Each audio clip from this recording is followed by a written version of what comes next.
avec le contrôleur.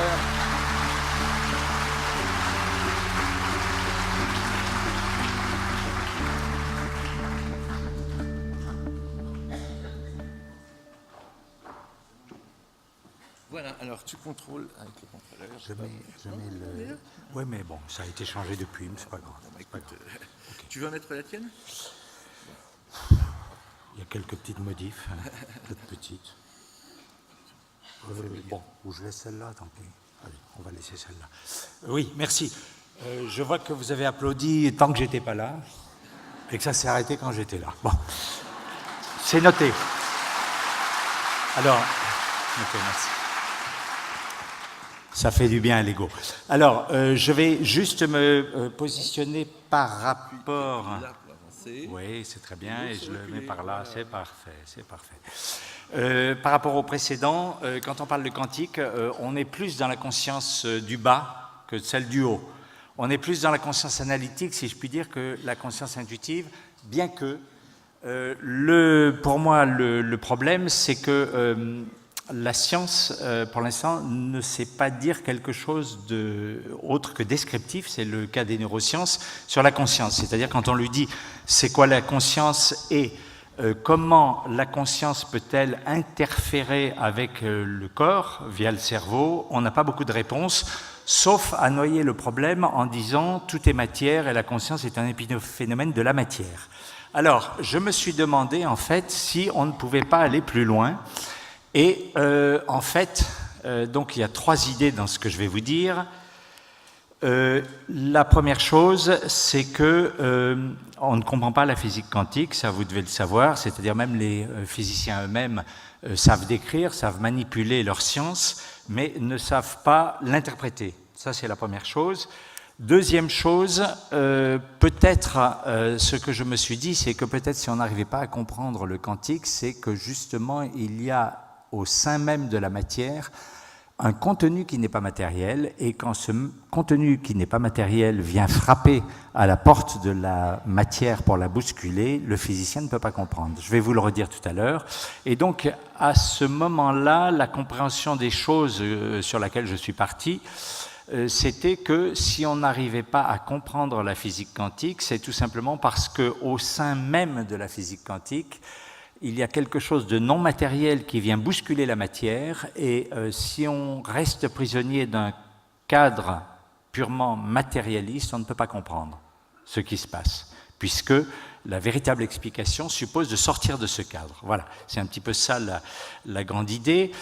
Donc je vais plutôt parler de ce que la science peut appréhender plus facilement, c'est la conscience, pour reprendre la nomenclature de Jean-Jacques Charbonnier, c'est plutôt la conscience, et je m'en excuse, d'en bas, c'est-à-dire la conscience analytique plutôt que intuitive.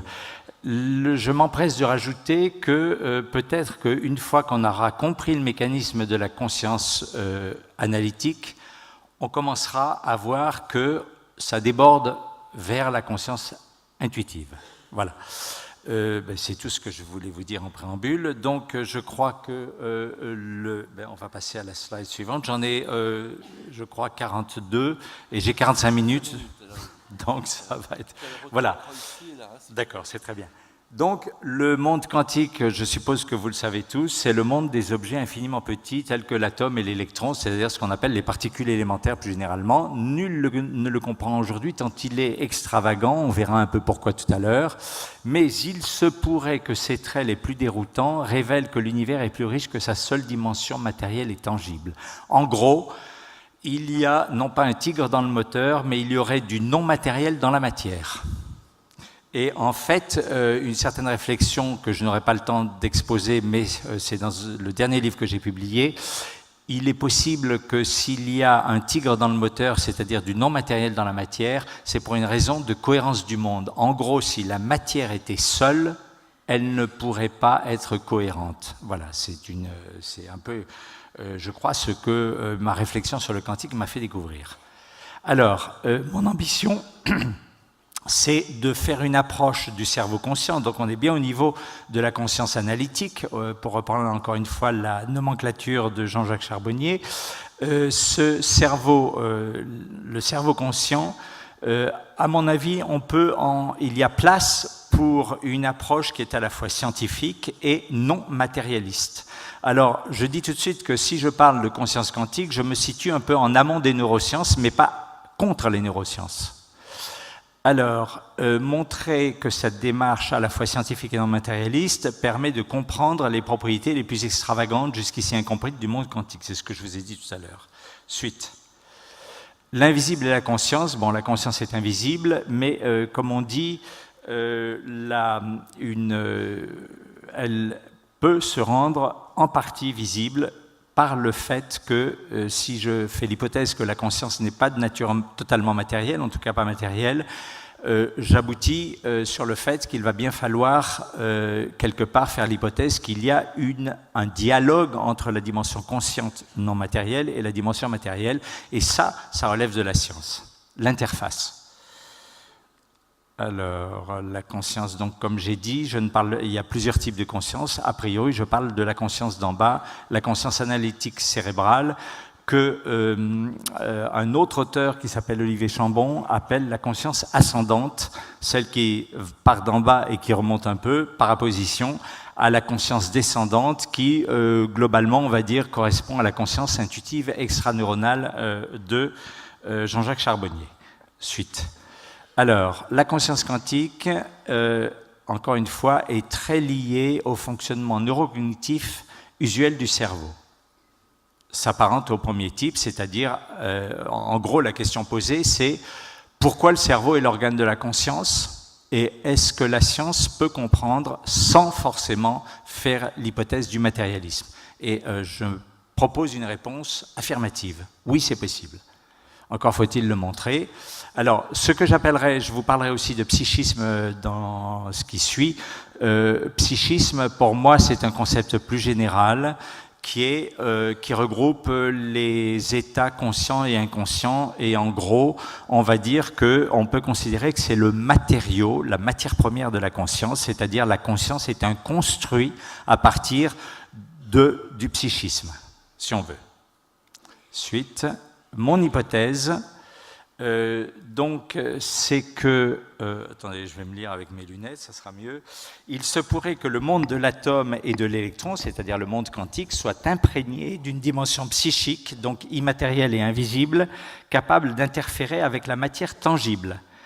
Étant donné qu'elle est capable d'interférer, ça veut dire que de temps à autre, au moment où elle interfère, elle laisse une trace. Donc c'est ce que j'appelle le quasi-invisible, et c'est grâce au fait qu'elle n'est pas totalement invisible que la science peut espérer pouvoir en dire quelque chose.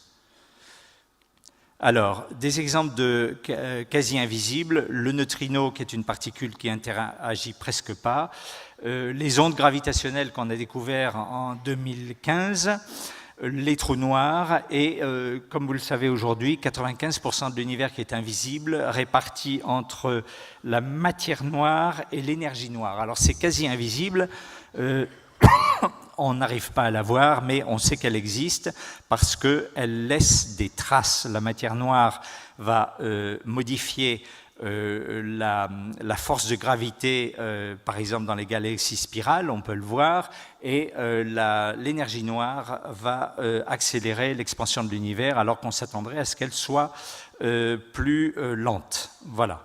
Alors, si je veux pouvoir faire l'hypothèse, une hypothèse, on va dire, opérationnelle d'une conscience non matérielle, il va falloir que je trouve ce qu'on appelle un critère opérationnel ou un critère séparateur qui me permet de dire le psychisme c'est ça et la matière c'est ça. Alors je vais prendre l'image de l'œuf poché, j'y reviendrai tout à l'heure. L'œuf poché, il y a un jaune et un blanc. Eh bien, si j'ai un petit bout d'œuf, je regarde sa couleur. S'il est jaune, je sais que c'est le jaune d'œuf, et s'il est blanc, c'est le blanc d'œuf. Pas difficile à comprendre, eh bien, il va falloir que je fasse la même chose. Si je postule que dans toute particule élémentaire, il y a une goutte de psychisme, donc d'une dimension non matérielle, il faut que j'ai un critère qui me permette de décider ce petit bout appartient soit à la dimension matérielle, soit à la dimension psychique. Eh bien, quelle hypothèse je vais faire? Je vais introduire une notion que j'appelle l'endocausalité. Et l'endocausalité, ça veut dire que c'est une notion très simple à comprendre. Ça veut dire que partout où il y a du psychisme, il y a un pouvoir décisionnel.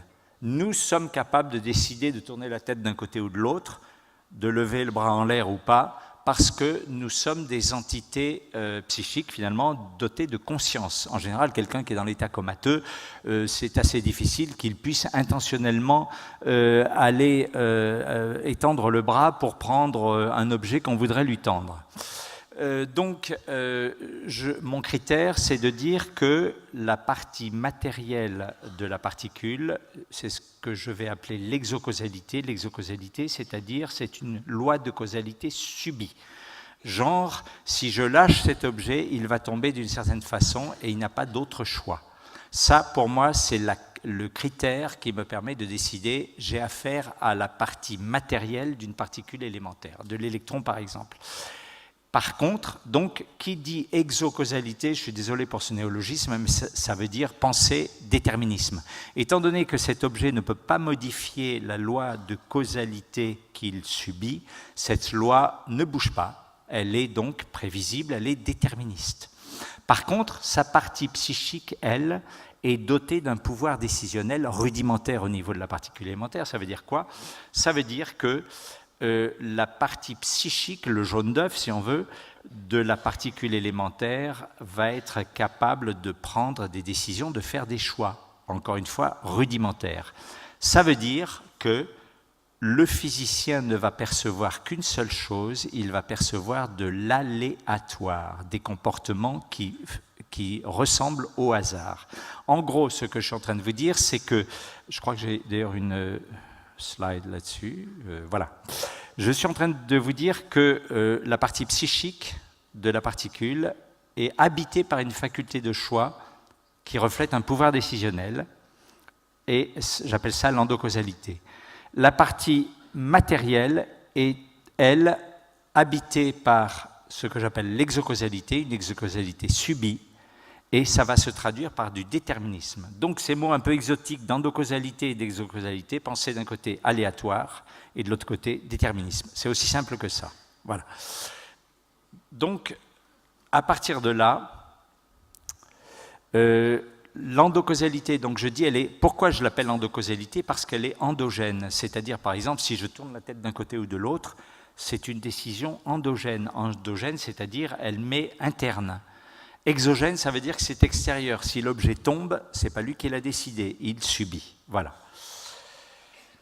Alors, ce qui est intéressant aussi, c'est de noter, ça servira par la suite, que la partie immatérielle échappe aux lois usuelles de la matière, ce qui veut dire qu'elle ne s'inscrit pas dans le cadre de l'espace-temps de la matière, qui, comme vous le savez depuis Einstein, est relativiste. C'est la loi de relativité, on appelle ça la relativité.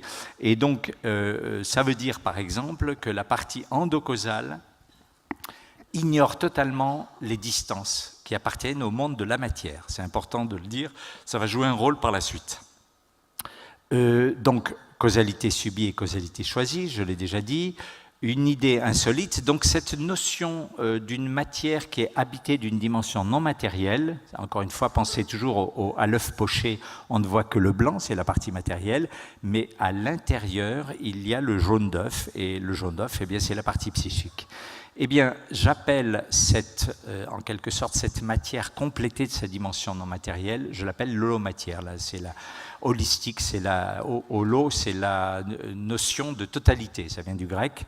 Tous ceux qui ont fait du grec savent qu'on dit to holon, ça veut dire ce qui est entier. Voilà. Donc, j'appelle ça l'holomatière, et une particule d'holomatière, c'est-à-dire l'œuf poché avec son jaune, eh bien, j'appelle ça une holoparticule, tout simple. C'est juste un néologisme. Et je veux dire pour ceux qui aiment la philosophie que jusqu'à présent, l'opposition qu'on faisait était soit moniste, soit dualiste. Le monisme, c'est dire il y a une substance unique dans l'univers, et en général, on s'empresse d'ajouter, c'est la matière. Donc, on va dire que la conviction dominante, la croyance dominante aujourd'hui dans les cercles scientifiques et en Occident, c'est que notre monde est fait de matière, c'est le monisme matérialiste, c'est-à-dire il y a une seule substance de l'univers, c'est la matière, et le psychisme ou la conscience, c'est un épiphénomène, c'est un effet qu'on ne comprend pas encore totalement, mais un jour on le comprendra grâce aux neurosciences. Alors, contre ça, il y a une autre famille de pensée qui s'appelle le dualisme. Le grand pape du dualisme, c'est évidemment Descartes, avec sa res extensa et res cogitans, la chose donc qui a une dimension spatiale, qui est la matière, et la chose qui est la matière pensante, en quelque sorte, qui n'est pas matérielle. Et le problème avec ce dualisme, c'est que quand on dit mais comment les deux interfèrent, Descartes a proposé comme solution c'est la glande pinéale, mais aujourd'hui ça ne fait pas très sérieux, et donc la pierre d'achoppement de tous ces dualismes, c'est d'être incapable de dire l'interface qui permet le dialogue entre les deux, c'est ceci. Et voilà, donc le dualisme n'a pas réussi à passer la rampe à cause de cette absence de réponse. Alors, moi en fait, l'holomatière, c'est un monisme dualiste. Encore une fois, pour ceux qui aiment la philosophie, ça veut dire quoi? Une seule substance, l'holomatière, mais avec deux dimensions disparates, c'est là qu'est le dualisme. D'un côté, la face matérielle, on va dire exocausale, donc déterministe, et de l'autre côté, une face ou un contenu immatériel, et endocausal, c'est-à-dire aléatoire. Voilà. Et à ce moment-là, je vais pouvoir poser et peut-être résoudre le problème de l'interface. Alors, l'holoparticule, voilà à quoi elle ressemble. Alors, il y a plusieurs métaphores. Il y avait celle du jaune d'œuf. On va prendre celle-là. Donc, elle a une partie exocausale. Donc, vous vous souvenez, ça veut dire déterministe. Alors, je l'appelle le xo. Il faut trouver un néologisme, et elle a une partie endocausale, vous vous souvenez, endocausale implique aléatoire, c'est le hasard quantique, et cette partie-là, je l'appelle le ndo, ndo comme endocausal, exo comme exocausal, voilà. Okay. Alors, ces parties-là, donc la première est déterministe, celle du bas, et l'autre est aléatoire. Et il y a un certain nombre de caractéristiques physiques qui sont bien connues, et notamment, je rappelle aussi que la partie du bas, la partie matérielle, est relativiste, c'est-à-dire elle s'inscrit dans l'espace-temps de la matière, puisqu'elle est matérielle, alors que la partie du haut, le psychisme, n'est pas relativiste et transcende l'espace-temps de la matière, et on va voir que ça joue un rôle en physique. Alors, quand ces deux dimensions interfèrent au dialogue, on sort du cadre strictement matériel, et le physicien de croyance matérialiste ne peut plus comprendre. Et ça a été la chose qui m'a permis de faire le raccordement entre les deux. Je me suis dit que si depuis les années 1900-1930, on n'arrive toujours pas à comprendre certaines propriétés extravagantes du monde quantique, c'est peut-être justement parce qu'on n'a pas compris que certains phénomènes sont psychophysiques et non pas purement matériels ou physiques. Voilà. Et effectivement, c'est ce que nous allons voir dans la suite de mon exposé. Alors, suite. Une autre métaphore pour comprendre l'holomatière, l'holoparticule, c'est-à-dire la particule psychophysique finalement, que j'ai dessinée tout à l'heure, c'est imaginez que c'est une voiture de course qui a deux pilotes, un bolide. Il y a deux pilotes. Le premier pilote, c'est exo, c'est-à-dire la partie déterministe, exocausale, et lui, c'est lui qui est dominant, c'est pour ça qu'on ne voit que lui en général, et il mène la danse, et quand c'est lui qui conduit le bolide, eh bien on a un comportement déterministe, ondulatoire et relativiste, et un certain nombre de choses. Disons, on va dire que c'est un comportement physique que nous connaissons bien et qui correspond à plein de critères justement physiques. Le deuxième pilote, eh bien, c'est quand la partie endocausale, la partie du haut, si vous vous souvenez, le jaune d'œuf, c'est lui qui mène la danse. Dans certains cas, c'est lui qui va se réveiller, chasser le premier pilote et prendre les rênes. Pourquoi fait-il ça? Eh bien, il fait ça, en fait, quand la nature a besoin qu'un choix soit fait. Alors, On va venir tout à l'heure, je vais vous expliquer par un croquis, par une image, dans quel cas le choix, la nature a besoin qu'un choix soit fait, mais vous gardez juste ça en mémoire. Donc en temps normal, une particule est soumise et dirigée par le premier pilote, qui est le pilote déterministe, matériel, et de temps en temps, l'autre pilote est appelé à intervenir et à ce moment-là, on a un comportement qui n'est plus du tout le même, qui n'est pas déterministe, qui est aléatoire et qui n'est pas relativiste et ainsi de suite. Voilà. Je suis un petit peu désolé parce qu'il y a pas mal de concepts là-dedans, mais c'est vrai que la physique quantique, c'est un petit peu difficile de tout expliquer en 45 minutes. Alors, bon, donc je dis, il y a une interface entre les deux. Alors, donc je dis, le hasard n'est pas fortuit, parce que dans le hasard quantique, je mets l'endocausalité. Et donc ça pose la question de quelle nature est le hasard quantique. On peut dire que mon approche part de cette question, et il y a en fait trois grandes possibilités. La première, c'est de dire que le hasard, eh bien, c'est du vrai hasard, c'est-à-dire, par exemple, la tarte à la crème saute parce qu'elle saute. Circuler, il n'y a rien à voir, c'est la conséquence sans cause, l'effet sans cause, et c'est ce qu'on appelle acausalité, le hasard acausal, aprivatif, pas de cause. La deuxième possibilité, c'est il y a un déterminisme, mais il est caché, et nous l'ignorons. C'est ce que j'appelle la crypto pour dire que c'est caché, exocausalité. Donc il y a un déterminisme caché. C'est par exemple, vous allez à un anniversaire, et puis d'un seul coup, le beau gâteau d'anniversaire saute en l'air. Et alors tout le monde se dit, mais qu'est-ce qui arrive? Eh bien c'est parce qu'un petit malin a mis un petit dispositif très discret sous le gâteau pour le faire sauter en l'air à un moment donné. Personne ne l'a vu, donc on se dit, ça paraît être un phénomène dû au hasard, mais en fait non, c'est un déterminisme caché. Et la troisième possibilité qui n'a pas été envisagée jusqu'à présent par les scientifiques, qui n'ont envisagé que les deux premiers, eh bien c'est précisément l'endocausalité, c'est-à-dire une causalité non déterministe, c'est-à-dire qui renvoie à une cause non déterministe. Cette cause, c'est un pouvoir décisionnel. Voilà. Et ce pouvoir décisionnel lui-même, vous l'avez compris, renvoie à une instance psychique. C'est parce que nous sommes des entités psychiques que nous avons le pouvoir de décider, par exemple, de s'inscrire à ce colloque ou d'aller à la pêche ou ainsi de suite. Voilà, c'est ça l'idée.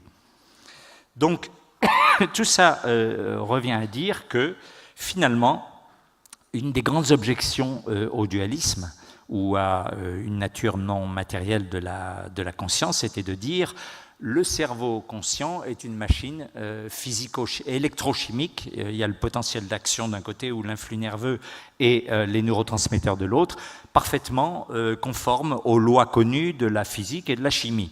Donc si l'esprit, la conscience avait un pouvoir actif, cela viendrait perturber les lois de la physique et de la chimie actuellement connues, et ce n'est pas ce qu'on constate, donc c'est bien la preuve qu'il n'y a pas un esprit immatériel qui vient interférer avec les fonctionnements cérébraux.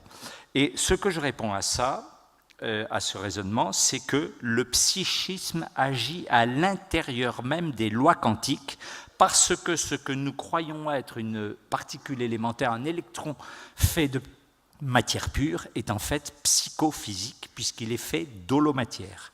Voilà, j'espère que j'ai été clair.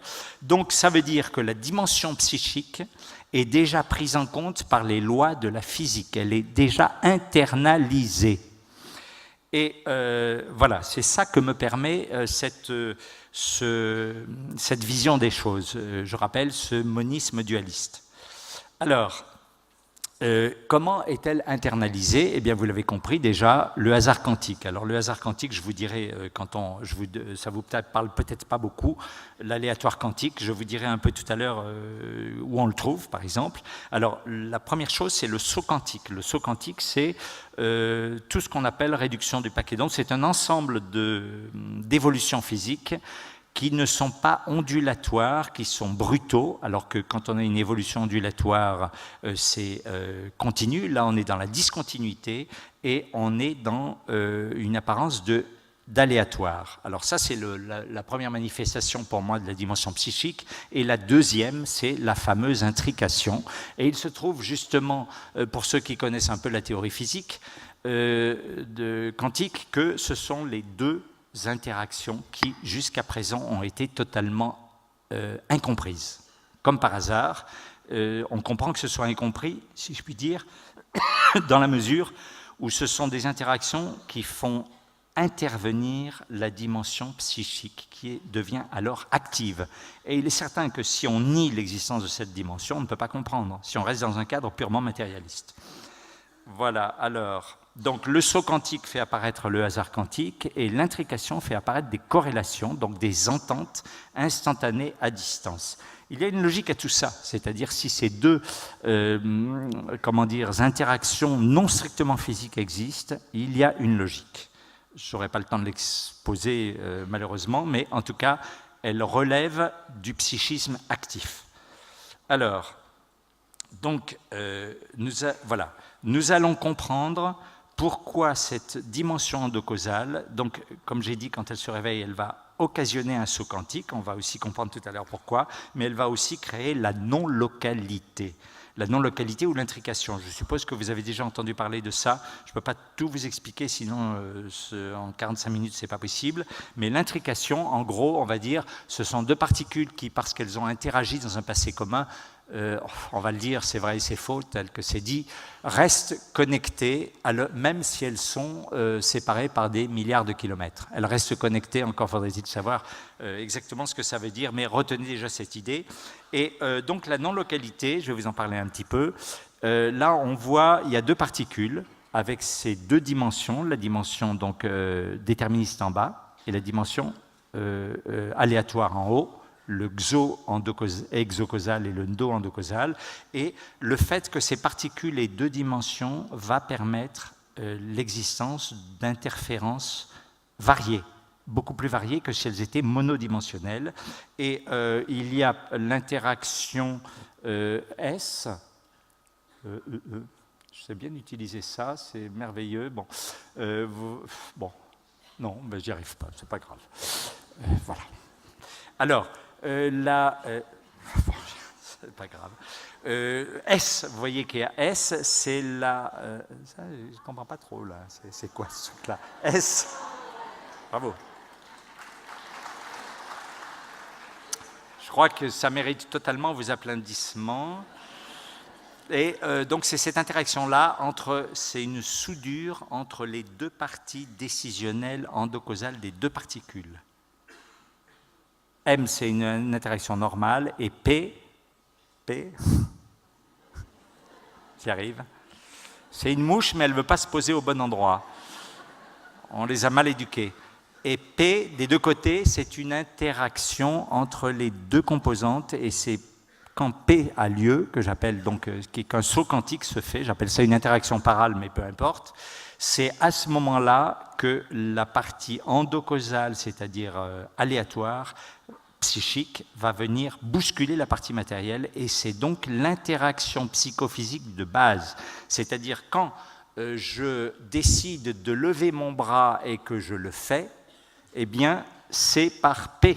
C'est-à-dire il y a une partie, c'est ainsi que je comprends les choses, il y a une partie des particules de mon cerveau qui vont déclencher une interaction P, c'est-à-dire un saut quantique qui va venir bousculer la partie matérielle, et par mon cortex prémoteur puis moteur, ça va déclencher le mouvement intentionnel de mon bras. Voilà, c'est comme ça que je comprends les choses. Je fais la suite parce que je n'ai pas beaucoup de temps. Alors, donc la non-localité, c'est une soudure décisionnelle. Vous vous souvenez de cette S, c'est une soudure entre les deux parties décisionnelles des particules. Ce qui veut dire que ça veut dire plusieurs choses. Ça veut dire que quand les particules vont décider quelque chose, puisque je vous ai dit que cette partie haute a une faculté de choix, comme elles sont soudées, elles vont prendre une seule et même décision globale. Et ça va se traduire par des corrélations. C'est ça les corrélations de la non-séparabilité ou de l'intrication. Pour ceux qui ne connaissent pas ça, je ne peux malheureusement pas tout expliquer, mais en gros, les deux particules qui ont certains comportements corrélés, on s'aperçoit que ces comportements corrélés, comme par hasard, sont ceux qui font appel à une décision des parties endocausales. C'est un problème décisionnel. Alors, donc, une seule et même décision qui fait que les décisions localement sont parfaitement harmonisées, forcément, puisque c'est pris par l'ensemble des parties endocausales. Deuxième chose, cette corrélation n'a rien à voir avec les distances. C'est-à-dire que les deux particules soient à 2 cm ou à 2 milliards de kilomètres, cette corrélation est tout aussi solide. Comment ça peut se faire ? Eh bien, comment ça se fait ? Eh bien, j'explique cela en disant que la partie endocausale, excusez-moi, la partie psychique, n'étant pas matérielle, transcende l'espace-temps de la matière. Donc, quand il y a cette soudure décisionnelle, que les deux particules soient très proches ou très éloignées, pour la partie endocausale, ça ne fait aucune différence. Voilà, je ne sais pas si vous saisissez le concept, mais en gros, la partie endocausale a le bon profil du poste pour permettre à l'intrication ou la non-causalité, ou la non-localité, excusez-moi, d'avoir lieu. Pas facile d'expliquer le quantique comme ça. Alors, donc, cette partie endocausale est indifférente à la distance. Et elle crée des corrélations à distance, puisqu'elle prend des décisions concertées. Alors, la non-localité, donc elle harmonise, voilà, ok. Alors, le choix endocausal, maintenant, de quoi s'agit-il ? Je vous ai dit, dans certains cas, la partie endocausale se réveille, elle est obligée de prendre un choix. Eh bien, que se passe-t-il ? Ça, c'est une particule, alors on appelle ça un paquet d'ondes, imaginez un petit nuage vibratoire qui se déplace dans l'espace, et ce paquet d'ondes a une petite contrainte, c'est qu'il n'a pas le droit de se dissocier en sous-petits nuages indépendants. Alors indépendant, ce n'est pas au sens spatial, c'est au sens interférentiel, mais je ne vais pas rentrer là-dedans, sachez qu'il y a une petite nuance là derrière. Et donc ça veut dire que quand on lui présente un obstacle qui tendrait à le découper, il n'a pas le droit de se laisser découper. Donc si ce petit nuage... attendez, ma mouche, elle est un peu rebelle. Hein. Si c'était une boule de neige, eh bien, quand il va à toute vitesse vers un détecteur, vers un obstacle, eh bien, l'état final, ça serait 2 demi-boules, une demi en bas, une demi en haut. Ça, c'est interdit pour une particule quantique, et c'est pourquoi elle est obligée de faire un choix. Et c'est ce choix, elle le fait en déclenchant un saut quantique. Que va faire ce saut quantique ? Ou une réduction du paquet d'ondes, tout ce qu'on veut, eh bien, il va opter soit pour je concentre le petit nuage vers le haut, décidément, hein, on devrait faire pour les conférenciers inexpérimentés comme moi un stage de mise à niveau. Mais, voilà, mais c'est ça que je ne trouve pas. Ah, enfin, ça y est, mais je n'ai pas réussi tout à l'heure, je l'ai pourtant appuyé, je n'ai pas réussi. On est sous-doué ou on ne l'est pas. Donc, si c'est une particule quantique, elle n'a pas le droit de terminer sa vie comme ça en 2 parties. Pour une raison de cohérence du monde, encore une fois, je n'ai pas le temps de développer, mais tout ça, en fait, c'est une question de cohérence qui permet de comprendre le quantique. Elle n'a le droit que d'aller soit totalement vers le haut, mais en étant concentrée, réduite, et c'est pour ça qu'on parle de réduction du paquet d'ondes, soit d'aller en totalité vers le bas, de la même manière, réduite. Et on voit bien apparaître un élément d'aléatoire ou d'imprévisibilité, de hasard, puisqu'un même état initial conduit à 2 états finaux possibles.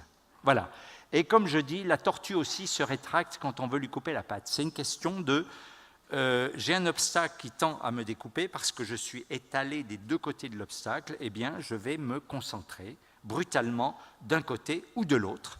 Et ça fait que l'obstacle, eh bien, ne pourra pas me découper. Et c'est ça la réduction du paquet d'ondes ou le saut quantique. Et on comprend pourquoi, s'il n'y avait que la partie exocausale, eh bien, cette évolution ne serait pas possible. Elle fait appel à un choix. La particule est obligée de choisir, placée au pied du mur, soit je me concentre vers le haut, soit je me concentre vers le bas. Donc on comprend pourquoi la nature a mis de l'exocausalité, du pouvoir décisionnel, donc du psychisme, dans la particule de matière. Et c'est là où on s'aperçoit que la nature ne pouvait pas se permettre de créer des particules faites de matière seulement, il faut que ce soit de psychomatière ou d'holomatière. Voilà. Alors, la suite, donc on comprend la logique de ça. Il se trouve que, pour revenir au titre de cette conférence, que j'avais, sans l'oublier, la conscience quantique, elle va être fondée sur ces deux choses-là, c'est-à-dire sur, évidemment, la partie endocausale de chaque particule, mais qui va s'exprimer d'une part par la non-localité. Je vous rappelle que la non-localité, ça veut dire que les différentes parties décisionnelles de chaque particule peuvent être soudées 2 à 2. Alors, donc, en soudant 2 à 2 à force, on va créer des entités macropsychiques. Et donc, c'est comme ça que je comprends l'émergence de la conscience cérébrale. Je dis qu'il y a des petites gouttelettes de psychisme éparses dans la matière, et le cerveau est un grand chef d'orchestre, et c'est les souder d'une façon coordonnée, de façon à créer des entités macropsychiques. Ce sont nos esprits. Alors, donc ça, c'est le premier aspect. Et l'autre aspect, par le saut quantique, qu'on a vu dans la slide précédente, là, bien, par le saut quantique, cette partie psychique qui en temps normal est latente, parce que tant qu'il n'y a pas l'obstacle, elle dort, elle est paresseuse, eh bien, quand il le faut, elle monte au créneau, elle se réveille, et elle vient impacter la matière, et c'est comme ça que je comprends le fait que l'esprit peut modifier, peut venir parler au cerveau, et que, du coup, la partie endocausale me permet de bouger intentionnellement mon bras, c'est-à-dire un impact sur la matière. C'est l'interface entre les deux, et ça, c'est intéressant pour la science, parce que c'est un phénomène purement scientifique, déjà connu. La seule chose, c'est que dans le cadre habituel du matérialisme, on ne peut pas la comprendre. Alors, les grains de conscience. Donc, en résumé, dans le cadre de l'holomatière, donc qui est l'approche que je propose, chaque particule porte un grain de conscience, ou plus exactement de psychisme. C'est la partie endocausale. Vous savez, le jaune d'œuf dans le blanc d'œuf de l'œuf poché. Ensuite, un saut quantique est une interaction entre la partie psychique et la partie matérielle de la particule. C'est l'interface que cherchaient en vain tous les dualismes. Et le troisième élément, les grains de psychisme infimes et négligeables au niveau de chaque particule peuvent prendre une grande ampleur collective en se collant les uns aux autres. On peut les souder, on peut les coller. Alors, conclusion. Je pense que je suis dans les temps. C'est même avant, oui, c'est bon. Conclusion, l'holomatière est une substance unique, riche de deux contenus très différents. C'est ce que j'ai appelé un monisme dualiste. Donc, par rapport, je suis ni moniste, ni dualiste, je suis entre les deux. C'est la troisième voie. Alors, donc, l'holomatière loge une infime gouttelette de psychisme dans chaque particule quantique, que j'appelle donc une holoparticule. Elle permet aux deux contenus de dialoguer par le saut quantique, on a vu tout à l'heure pourquoi et comment, et de s'assembler, et quand elles s'assemblent, eh bien, ça crée les corrélations de la non-localité ou de l'intrication. Voilà. Donc, en fait, j'allais dire dans mon approche, eh bien, la physique quantique est très sympathique. Elle me donne les deux interactions dont j'ai besoin. L'une qui est au cœur du dialogue matière-esprit, et l'autre qui me permet d'assembler ces infimes gouttelettes de psychisme pour, par effet de seuil ou effet de masse, faire des entités macropsychiques. J'ai de la chance. La physique quantique me donne ce dont j'ai besoin. Voilà. Et donc, voilà, donc, une ultime suggestion, et puis j'en aurais fini, même avant la fin de... Oui, c'est vraiment très bien. Il y a d'autres choses. Alors, il y a deux niveaux. Je vous ai parlé d'endocausalité, et dans le cadre de l'holomatière, c'est une endocausalité partielle. Et on peut évidemment se poser le problème de l'asymptote, entre guillemets, c'est se dire, mais s'il y avait l'endocausalité totale, j'appelle ça l'urcausalité, ur, une racine allemande qui veut dire primordial. Et cette urcausalité ou urcausalité, en fait, elle est à un niveau de transcendance, c'est-à-dire ça me permet d'avoir une approche, en tout cas logico-conceptuelle, si je puis dire, de quelque chose qui appartient au divin. Voilà, donc c'est juste un élément de réflexion, je le dis parce que c'est une ouverture. Et d'autre part, dans le cadre de l'endocausalité partielle, c'est-à-dire de l'holomatière, il y a une notion nouvelle qui est intéressante, que j'appelle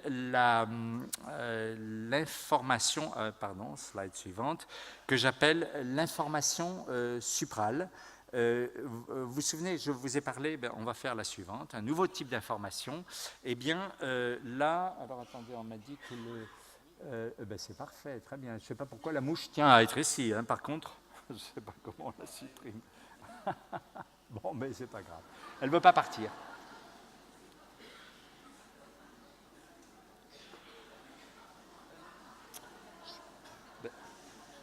Ah! Je suis en rodage.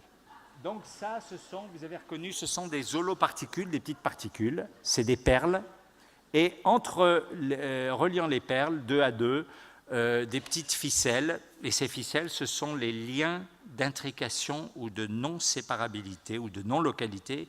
Il y a plusieurs noms, les Canadiens parlent d'enchevêtrement pour l'intrication, qui est un mot que je trouve plus joli, et donc ça veut dire qu'avec des perles et des ficelles, eh bien, je peux mettre de la structure. Je peux, par exemple, là j'ai dessiné un circuit qui n'a pas de structure précise, enfin qui ne représente rien, mais j'aurais pu dessiner un papillon, on a parlé de papillon tout à l'heure, une étoile, des fleurs et ainsi de suite. Tout ça pour vous dire que quand on peut mettre de la structure dans un milieu, on le sait en mathématiques, eh bien on peut mettre de l'information. Et ça veut dire que le champ du psi, non local grâce à la non-localité ou à l'intrication, ce champ du psi, donc ces soudures, eh bien, va me permettre de mettre de l'information dans ce champ du psi. Et cette information a 3 caractéristiques au moins. Elle est invisible, comme la partie endocausale, comme la partie psychique. Elle est non locale, par définition, puisqu'elle est liée à la non-localité, et elle est psychique. Elle est psychique puisque, encore une fois, cette partie endocausale est psychique. Donc, j'ai une information non visible, mais qui est de nature psychique. Et pour reprendre ce qui avait été dit tout à l'heure sur la médiumnité et la télépathie, eh bien, il est bien possible. D'abord, cette non-localité fait que ma conscience, même la conscience qui est créée par le cerveau, est non locale, c'est-à-dire elle a des ailes invisibles qui vont jusqu'à l'infini, comme les 2 photons de l'expérience d'aspect de l'intrication. Je vous ai dit que les particules peuvent être à des milliards de kilomètres, elles continuent à être corrélées, ce qui veut bien dire que leur psi, lui, les distances, il s'en fiche. C'est la même chose pour la conscience, même la conscience d'en bas n'est pas liée au cerveau. C'est-à-dire, même si elle est liée au cerveau, je veux dire, elle n'est pas confinée au cerveau par cette dimension non locale.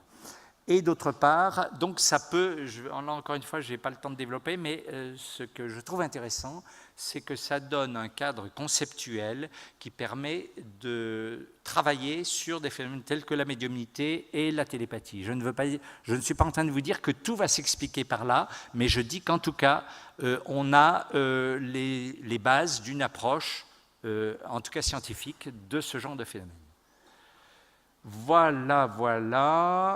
Eh bien, je pense que j'en ai assez dit. Et c'est yes, the end. Alors, j'avais peur de ne pas avoir le temps. Et finalement...